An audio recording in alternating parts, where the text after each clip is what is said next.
ça peut aussi avoir des enfants? Est-ce que ça peut être un hasard de la vie? Certainement. Si l'enfant sort noir, puis vous êtes blancs tous les deux. Méchante surprise. C'est pas ce que vous pensez, ça se peut. Génétiquement, ça se peut que deux parents blancs aient un enfant noir. C'est surprenant, ça. Là, c'est ça, tu doutes, hein? Tu dis, chérie, es-tu allé quelque part? As-tu fait quelque chose que je ne sais pas? Bref, mais ça se peut que... Mais imagine, moi, j'imagine la scène.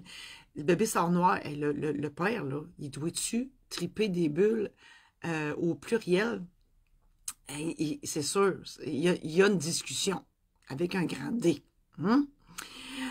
Puis après ça, il y a un test ADN. C'est clair.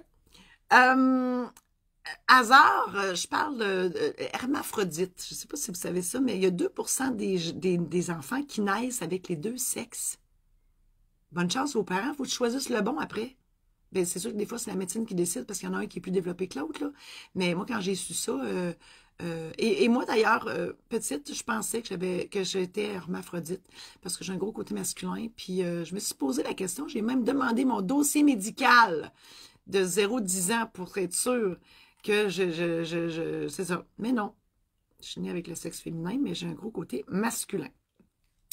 Hasard de la vie. Je vous raconte un documentaire, puis écoutez, même si je vais vous raconter, allez voir sur Netflix parce que ça vaut la peine. Je vous raconte, puis vous allez voir pourquoi je dis que c'est un hasard. Les enfants et hasard, ça marche ensemble.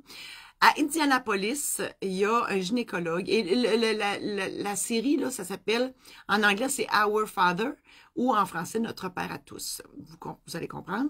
C'est un gynécologue. Lui, il aidait les femmes à tomber enceintes. Mais il s'est pris pour Starbucks, puis la patente, c'est qu'il a pris son propre sperme. Il a inséminé une affaire comme 400 femmes dans la même ville. Et là, quand le chat est sorti du sac, ben ça fait que c'est triste, là. Les enfants, les adolescents, tu sais, quand tu commences à frencher, là, tu sais, ça commence à chatouiller un peu, là. Malheureusement, ces enfants-là sont obligés d'aller voir une liste qui est affichée quelque part, là, dans la ville. Et il faut qu'ils aillent voir si la personne qui veut frencher ou qui veut frencher, si c'est son frère ou sa sœur. Avant même de penser à, faut qu'il aille vérifier si c'est pas son frère ou sa soeur. Si tu penses c'est terrible, c'est épouvantable. Moi, j'en reviens pas. Puis c'est une histoire vraie, ça, là. C'est vrai, vrai, vrai, là. OK? Puis, je parle de gynécologue. Dans le film, c'est un gars. C'est-tu juste moi qui pense qu'un gynécologue, il faut que ce soit absolument une femme parce que sinon, c'est rien qu'un vieux cochon? Je le sais que je suis seule là-dedans aussi. Alors voilà, c'était ma chronique de ce matin. Merci infiniment d'avoir été là. Je vous invite à visiter mon site internet marie-josée-saint-laurent.com pour connaître tous les services et les produits que je vous offre. Et je termine en vous souhaitant une magnifique journée. Au revoir!